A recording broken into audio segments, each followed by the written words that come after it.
Hi, இதே நம்ம பார்க்க போற டாபிக் என்னன்னு பாத்தீங்கன்னா ஆல்கஹால். இந்த பழக்கம் எத்தனை பேரோட வாழ்க்கையை ஒரு கேள்விக்குறியாக்குறது தெரியுமா?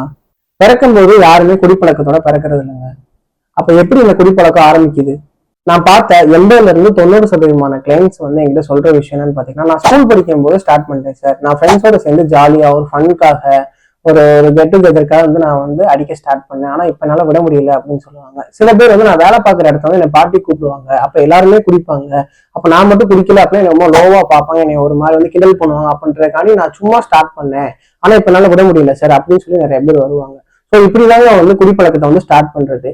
சோசியல் திங்கரா ஸ்டார்ட் பண்றவங்க தான் நாளடைவுல அவங்களே அறியாம தினசரி குடிப்பழக்கத்துக்கு அடிமையாகிறாங்க. இது அவங்களுக்கு மட்டும் பாதிப்பு இல்லைங்க, அவங்க ஃபேமிலிக்கு, அவங்கள சுத்தி இருக்கவங்களுக்கு எல்லாத்துக்குமே அது பாதிப்பு தான். அந்த குடிப்பழக்கம் தான் தப்புன்னு அவங்களுக்கு தெரியும். அது தெரிஞ்சாலுமே அவங்களால அதை விட்டு வெளியே வர முடியாது. குடிப்பழக்கத்துல இருந்து வெளியே வரும்னு நினைக்கிறவங்களுக்கு சப்போர்ட் பண்றதுக்கு தான் நாங்க இருக்கோம். குடிப்பழக்கத்துல இருந்து வெளியே வரும்னு நினைக்கிறவங்க இந்த நம்பரை கான்டாக்ட் பண்ணிக்கோங்க. தேங்க்யூ.